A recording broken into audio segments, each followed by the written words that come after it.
300 million years ago, something the length of a car dragged itself across a forest floor, a bug you could not have lifted. Not a movie. A fossil. And it wasn't alone. For a few million years, the world ran on giants.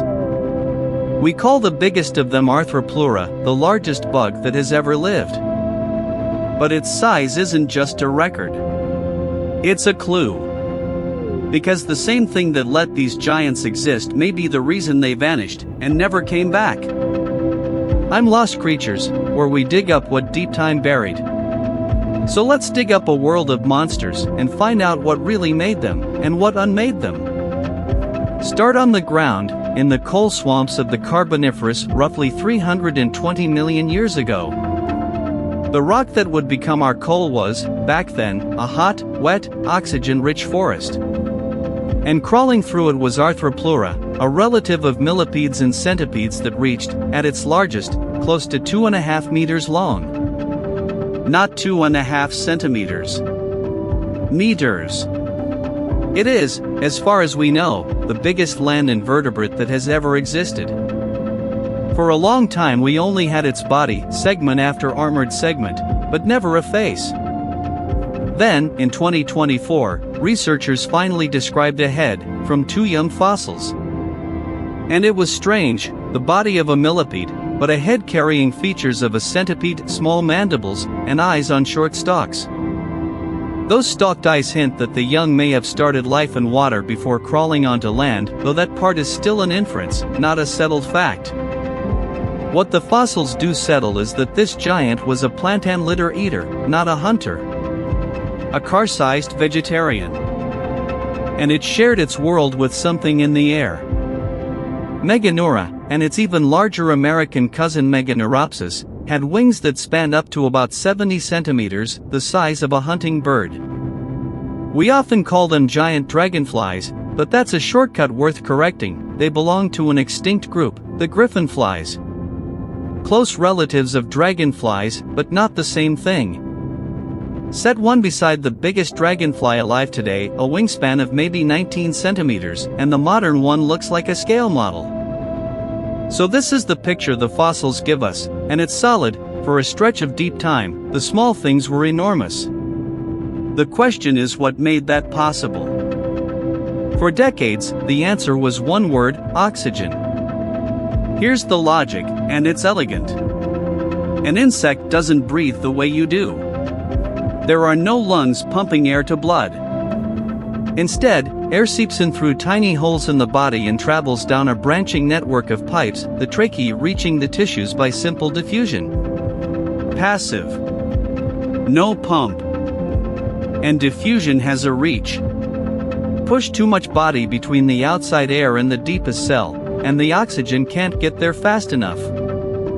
Now change the air itself. In the late Carboniferous, models of the ancient atmosphere suggest oxygen ran far higher than today's 21%, perhaps 30 to 35%. And if the air is that much richer, the reasoning goes, oxygen can push deeper into a body before it runs out. The ceiling on size lifts. A bug that would suffocate at its own size today could, in that thicker air, keep every cell supplied. In this idea, the giants aren't a mystery at all. They're just what happens when you turn the oxygen up. It is a beautiful argument. For years it was the textbook answer. And the timing seems to fit. The biggest insects show up when the models say oxygen peaked. If the story ended here, it would be tidy. But, and this is where it gets interesting, it doesn't end here. Because that clean mechanism has just taken a serious hit. In a study published in 2026, a team including physiologist John Harrison measured the breathing pipes inside insect flight muscle across insects spanning a 10,000-fold range in body mass.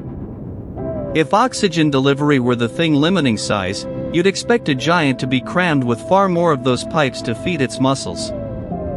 Instead, the space taken up by them grew by only about 1.8 times across that entire range. Barely at all. Their conclusion was blunt: diffusion through the tracheal system does not set the maximum body size of insects, not today's, and not the giants. Read that carefully. It does not prove oxygen was irrelevant.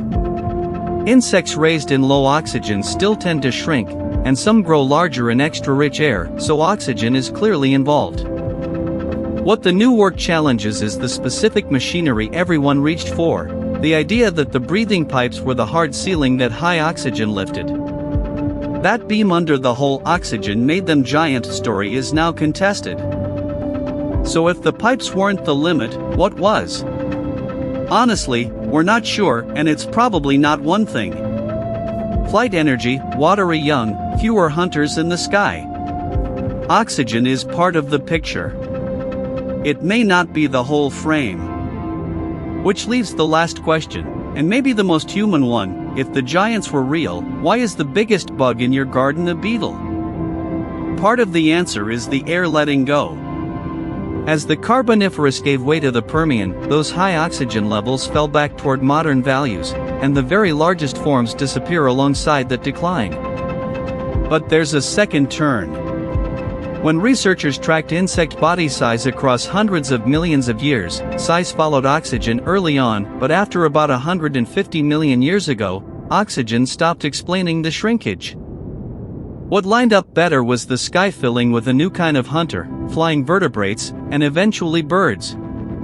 A giant, slow-flying insect is a magnificent meal.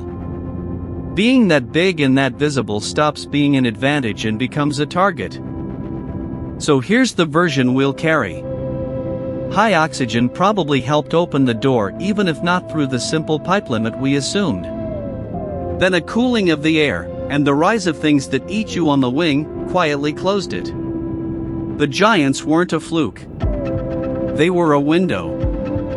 Today their relatives are still here, just smaller, millipedes you could hold in a hand, dragonflies that fit on a fingertip.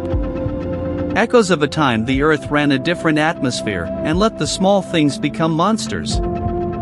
If you want to see what else deep time built and then buried, the Titanoboa story is waiting: another giant, another world that couldn't last. Subscribe, and we'll keep digging.